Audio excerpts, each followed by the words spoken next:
Bismillahirrahmanirrahim. Assalamualaikum warahmatullahi wabarakatuh.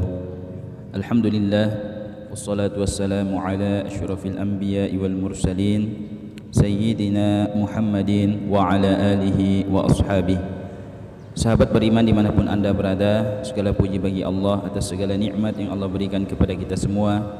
Salawat serta salam senantiasa kita haturkan kepada junjungan kita yang mulia baginda Rasulullah sallallahu alaihi wasallam. Allahumma salli alaihi wa ala alihi wa ashabihi. Sahabat beriman, insyaallah pada video kali ini kita akan membahas tentang salat subuh atau mengqadha salat subuh bagi orang yang terlambat bangun untuk melaksanakannya. Ya, namun sebelum kami masuk kepada prakteknya, kami ingin membacakan beberapa hal yang terkait dengan orang yang bangun terlambat untuk melaksanakan sholat subuh. Di sini ada pertanyaan. Assalamualaikum warahmatullahi wabarakatuh. Yang pertama pertanyaannya, apabila saya bangun jam 6 pagi dan matahari sudah mulai terbit, apa yang harus saya lakukan dengan sholat subuh saya? Itu yang pertama.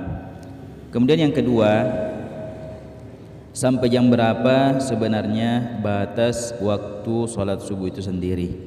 Ya, jadi yang pertama, apa yang harus ia lakukan jika dia terlambat bangun. Kemudian yang kedua yang ia tanyakan, batas waktu sholat subuh itu sendiri. Ya, bismillah, jawabannya adalah yang pertama, yang harus anda lakukan adalah segera melaksanakan sholat subuh saat anda terbangun. Ya, jadi begitu anda terbangun, ya, yang seperti yang anda katakan tadi, bangun saat matahari sudah mulai terbit, dalam hal ini ya sudah keluar dari waktu sholat subuh, ya, maka yang harus anda lakukan adalah segera mengambil air wudhu dan melaksanakan sholat subuh pada saat itu juga. Ya, kemudian yang kedua, adapun waktu sholat subuh itu adalah mulai dari terbitnya fajar shadiq, ya, mulai daripada terbitnya fajar atau yang biasa kita kenal dengan istilah fajar shadiq sampai sebelum terbitnya matahari. Ya, sampai sebelum terbitnya matahari, itulah waktu untuk melaksanakan sholat subuh. Nah, kalau kita sudah mengerjakan di luar daripada itu, berarti kita sudah meninggalkan sholat subuh atau sudah mengerjakan sholat subuh keluar dari waktunya. Ya, waktu salat subuh ini berdasarkan hadis Rasulullah sallallahu alaihi wasallam dari Abdullah bin Umar radhiyallahu anhu, Rasulullah bersabda, ya, waktu salatis subhi min tulu'il fajr ma lam tatlu'is syamsu. Ya, jadi waktu salat subuh itu dari terbitnya fajar shadiq, ya, ma lam tatlu'is syamsu sampai sebelum terbitnya matahari. Hadis ini diriwayatkan oleh Imam Muslim. Ya, jadi ada beberapa catatan. Ya, jadi ketika bangun kesiangan dengan tidak sengaja, ya, maka yang harus kita lakukan adalah segera melaksanakan sholat subuh. Ya, bagi orang yang tertidur lalu kemudian ia tidak bangun di waktu subuh hingga terbit matahari, maka tatkala ia bangun, ia harus segera melaksanakan sholat subuh. Ya, dan dalam hal ini ia tidak berdosa. Kenapa? Karena terlambatnya untuk melaksanakan sholat bahkan hingga keluar waktunya bukan karena unsur kesengajaan. Ya, jadi dia meninggalkan sholat subuh itu bukan karena unsur kesengajaan. Ya, hal ini juga pernah terjadi pada diri Rasulullah sallallahu alaihi wasallam. Suatu ketika Rasulullah sallallahu alaihi wasallam sedang dalam perjalanan bersama para sahabat. Ya, ketika malam tiba, beliau sallallahu alaihi wasallam dan para sahabatnya tertidur. Ya, karena saking capeknya mungkin karena dalam suatu perjalanan, sehingga Rasulullah dan para sahabatnya itu tertidur hingga terbit matahari. Ya, maka seketika itu Rasulullah memerintahkan kepada Sayyiduna Bilal, ya, untuk mengumandangkan adzan dan iqamah, dan akhirnya Rasulullah sallallahu alaihi wasallam dan para sahabatnya salat subuh dikala matahari telah terbit. Ya, dalam hal ini Rasulullah terlambat mengerjakan sholat subuh atau mengerjakan sholat subuh setelah keluar dari waktunya. Hadis ini diriwayatkan dalam Sahih Bukhari, ya, terdapat dalam Sahih Bukhari nomor hadis 595. Ya, jadi bagi teman-teman yang ingin mencek hadisnya boleh cek di Sahih Bukhari nomor hadis 595. Namun ya, hal ini bukan berarti kita tidak mempersiapkan diri untuk bangun lebih awal. Ya, jadi tetap kita mempersiapkan diri bangun lebih awal. Ya, hal-hal apa yang bisa kita lakukan? Seperti tidur lebih awal. Ya, jangan begadang, karena di antara sebab yang dapat menyebabkan kita terlambat untuk melaksanakan sholat subuh adalah begadang sampai larut malam.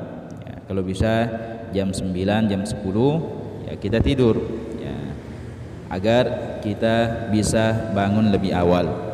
Ya, seperti jangan makan terlalu kenyang ya, di malam hari, karena itu juga di antara hal yang dapat membuat kita susah untuk bangun melaksanakan sholat subuh. Ya, jadi intinya tetap kita melakukan persiapan ya, untuk bangun lebih awal, seperti menyiapkan jam beker ya, alarm, HP, bisa seperti itu. Ya, kita nyalakan itu untuk membangunkan kita agar bangun lebih awal. Namun yang catatan yang kedua, ketika ada unsur kesengajaan meninggalkan sholat subuh, maka Anda harus bertaubat dan segera mengganti atau mengqadha sholat Anda. Ya. Ya, di sini bagi orang yang ketiduran dan ada unsur kesengajaan. Ya, jadi bagi orang yang ketiduran dan ada unsur kesengajaan, maksudnya sebenarnya ia telah terbangun di waktu sholat subuh, hanya saja karena rasa malasnya ia tidur kembali sampai matahari terbit.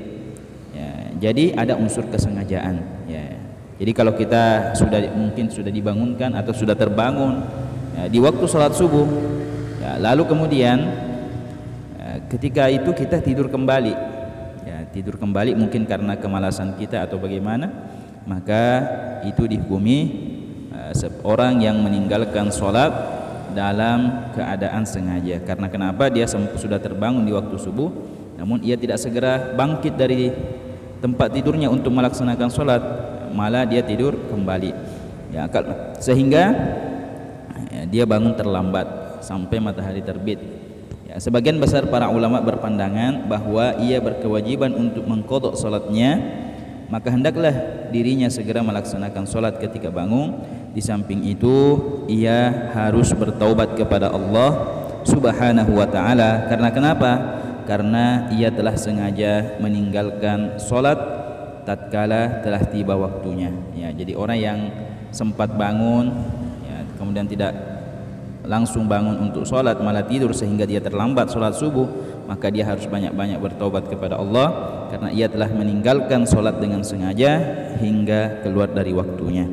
Ya, bagaimanapun juga meninggalkan sholat secara sengaja, maksudnya sholat 5 waktu ya, meninggalkan sholat 5 waktu dengan sengaja itu termasuk dosa besar ya, dan siksaannya juga sangat besar ya, sampai di dalam sebuah hadis dikatakan man tarakas shalah, barang siapa yang meninggalkan salat ya, satu salat maksudnya dalam hal ini dalam salat 5 waktu ya, hatta madha waktuha ya, sehingga terlewat waktunya, thumma qadaha, lalu dia mengqadanya di luar waktunya ya, mengerjakannya di luar dari waktunya, udziba finnari hukban, akan disiksa di dalam neraka selama satu hukum ya, satu hukum ya, satu hukum itu berapa? Kata Rasulullah, wal hukbu thamanuna sanah, satu hukum itu adalah 80 tahun ya, nah, satu hukum itu adalah 80 tahun. Jadi satu sholat yang kita tinggalkan kita akan disiksa selama 80 tahun,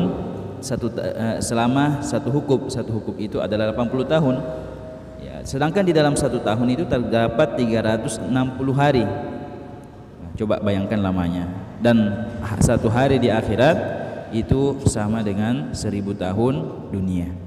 Ya, itu untuk satu sholat wajib, satu sholat 5 waktu yang kita tinggalkan. Oleh karena itu, bagi teman-teman yang masih suka untuk meninggalkan sholat 5 waktunya, ya mulai dari sekarang kita bersungguh-sungguh niatkan dalam hati kita tidak akan meninggalkan sholat 5 waktu lagi ya.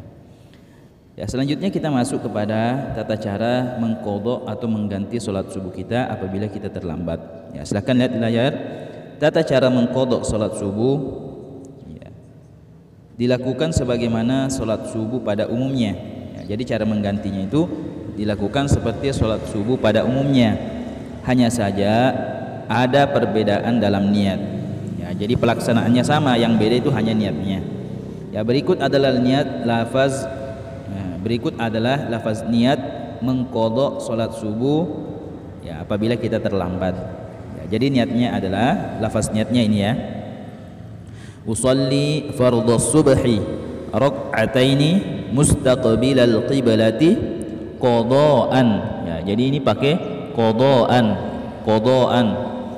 ya lillahi ta'ala.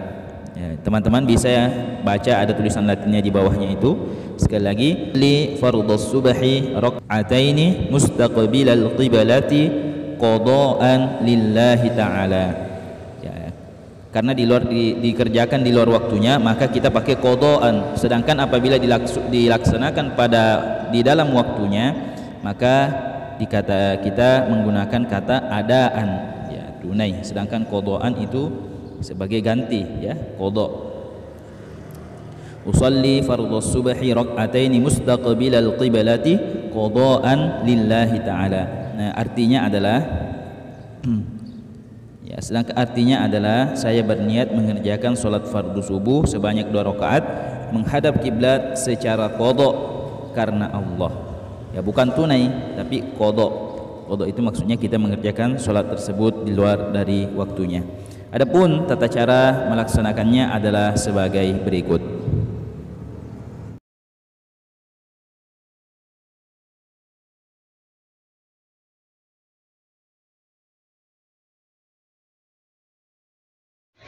Usalli fardhas subhi rak'ataini mustaqbilal qiblati qadaan lillahi ta'ala. Allahu akbar. Allahu akbar kabira walhamdulillahi katsira wa subhanallahi bukratan wa asila. Inni wajjahtu wajhiya lilladzi fatara as-samawati wal arda hanifan muslima وما أنا من المشركين إن صلاتي ونسكي ومحياي ومماتي لله رب العالمين لا شريك له وبذلك أمرت وأنا من المسلمين بسم الله الرحمن الرحيم الحمد لله رب العالمين الرحمن الرحيم مالك يوم الدين إياك نعبد وإياك نستعين اهدنا الصراط المستقيم صراط الذين أنعمت عليهم غير المغضوب عليهم ولا الضالين آمين بسم الله الرحمن الرحيم والعصر إن الإنسان لفي خسر إلا الذين آمنوا وعملوا الصالحات وتواصوا بالحق وتواصوا بالصبر الله أكبر سبحان ربي العظيم بحمده سبحان ربي العظيم بحمده سبحان ربي العظيم بحمده سمع الله لمن حمده ربنا لك الحمد الله أكبر سبحان ربي الأعلى بحمده سبحان ربي الأعلى بحمده سبحان ربي الله أكبر ربي اغفر لي وارحمني واجبرني وارفعني وارزقني واهدني وعافني واعف عني الله أكبر سبحان ربي الأعلى بحمده سبحان ربي الأعلى بحمده سبحان ربي الأعلى بحمده الله أكبر بسم الله الرحمن الرحيم الحمد لله رب العالمين الرحمن الرحيم مالك يوم الدين إياك نعبد وإياك نستعين اهدنا الصراط المستقيم صراط الذين أنعمت عليهم غير المغضوب عليهم ولا الضالين